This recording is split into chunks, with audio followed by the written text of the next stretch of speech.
Welcome back to the channel. This is the Action Figure Grader, and today is another look at recent sales for the vintage collection. We've got some good TVC 1.0, lots of vehicles, a few graded. We got a mouse droid that sold, so lots of really interesting sales here. Obviously, Darth Vader's TIE Advanced is now in collectors' hands, so the scalpers are on eBay. We've got lots of sales data for many different options for the vintage collection. So I hope you guys enjoy this look, and we're going to start off with some early TVC to see what's been selling. And here is the first one. This is a VC04 unpunched Luke Skywalker Bespin Fatigues. This is one of the tougher ones to get unpunched, and it usually goes for a pretty significant price. This one was actually a really good deal. This is one I had in a what to buy video a few weeks back, and it sat and nobody made an offer on it.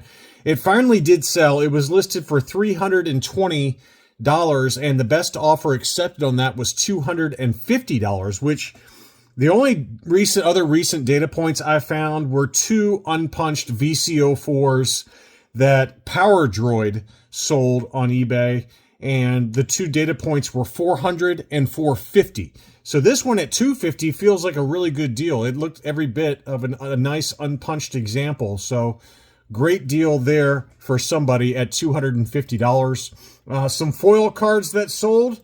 First is VC08 Darth Vader. That one was listed for $100.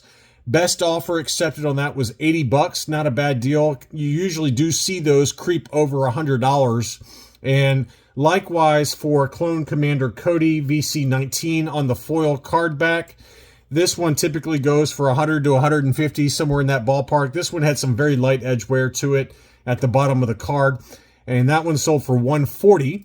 And then an non-foil but punched VC19 Clone Commander Cody. That one was listed for $100, and that too sold for $80. So $80 on the punched Clone Commander Cody regular card versus $140 for the foil example. Some other gems that we talk about all the time. We've got Kit Fisto. This one was listed and sold for $100. This was unpunched US card, and this is VC29. You can see the punch is starting to come out there just a little bit. And I also did find another punched example for VC29 that sold for $85. So this one went slightly above that, but you can make an argument that the punch is starting to fail there on that one. Next up, another one I always loved is VC43 Commander Gree, and this one was listed for $150. The best offer accepted on that one was $135. So $135 for the US card, light edge wear on the bottom of the card as well. This was an interesting sale. This was 6 complete VC64 Slave Leias. So somebody had an army builder thing going on for Slave Leia, and all 6 of those together sold for $265. So, you know, not often you see something like that get listed. Pretty interesting sale there. I had several data points for Grand Moff Tarkin. For whatever reason, we hadn't seen any of these sell for a while there, and now the last few TVC market updates, we've seen some Grand Moff Tarkins get listed. So this was an unpunched card with the Darth Maul offer, listed for $140. The best offer accepted was $130. And then this seller had an unpunched mint example in a star case. That one sold for $120. So $120 to $130 gets you VC98 Grand Moff Tarkin. We had the original issue Ahsoka. This one continues to be super cheap. This one was a punched example US card. The original issue in an auction sold for $76. Pretty wild there how much that one has come down. VC102. It did have some light edge wear at the hang tab, but still, that's a great deal given what they used to go for.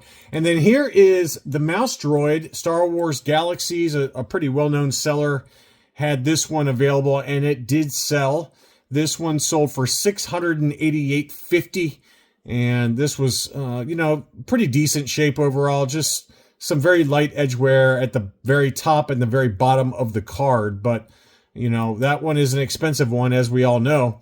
and it did sell for $688.50. On to some vehicles that sold. This was not factory sealed, and it was, complete, unused contents type of thing, but it had been opened before. It had a starting bid of $400, but nobody bid on it. So somebody made an offer of $350 the first time, and it was accepted. They didn't pay. And then somebody finally also made another offer that was a sold transaction at $300. So for a Republic gunship, first issue, obviously, this one was not sealed and sold for about half of what it goes, or less of what it goes for factory sealed. So this box was obviously pretty tatty, but it showed the contents inside as being unused. So $300 for an unused complete Republic gunship with a tatty box, which again, we've seen some data points here recently where it's gone for $600 plus. We had a VC 000 yak face. This one did have the infamous half ring of death. I'm thinking of the red ring of death from the Xbox 360 days, but this one has that scratch that is kind of a half circle because of a manufacturing issue for the yak face from the Katana sail barge, and that one sold for $159. And then we had the pack-ins for the Razor Crest Haslab. This one included both cards, the Off-World Jawa Elder, as well as the Chrome Prom version of Grogu. And then you had the baggie for the Mandalorian with the cloth goods cape. So all three of those together sold for $165, which is not a bad deal. So that is your Haslab kind of pack-in update there.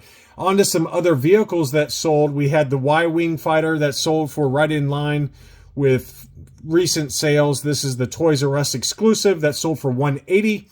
The TIE Interceptor continues to be very expensive. This is from 2013, the Amazon exclusive TIE Interceptor that sold for $320. You might see that one like closer to $300 sometimes, but just depends on the timing. But this box was in really good shape, no marks or anything like that on it. So $320 for the TIE Interceptor.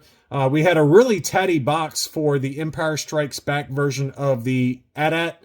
That one still sold for $675, although we have seen some big-time prices for ones that are in really clean condition. I mean, we saw one last week. I think it was like $900 plus. So this one did sell for $675 with a tatty box. And here is the new Darth Vader's TIE Interceptor. Pretty great looking card image for the the Darth Vader pack-in. It's got a unique alternate image card back with the Star Wars racetrack. And I found several different data points for the TIE Advance that have sold. This seller had two available. One did sell at $190. South Beach Toys had another one that sold for $200.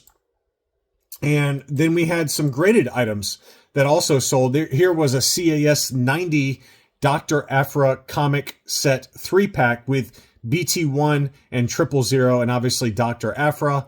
And it was graded by CAS 90 grade. 90, 90, 95 were the subscores on that one. It was listed for $150, which to me feels like a really good deal there. But the best offer accepted on that was $140 plus shipping. So great price for a graded 3-pack for Dr. Aphra. And then two other graded items that did sell. We had an AFA 85 plus Ahsoka Tano Mandalore, and that one was listed for $95 and sold for $85. Pretty good deal there. And then finally was the reissue Ahsoka graded AFA 9.0. That one sold for $93 plus $11 shipping. So anyway, nothing too crazy in this batch, but some decent sales for vehicles as well as some TVC 1.0. I hope you enjoyed this look at recent sales for the Vintage Collection. Don't forget to leave me a like if you enjoyed the video. Thanks so much for watching, and I'll be back soon.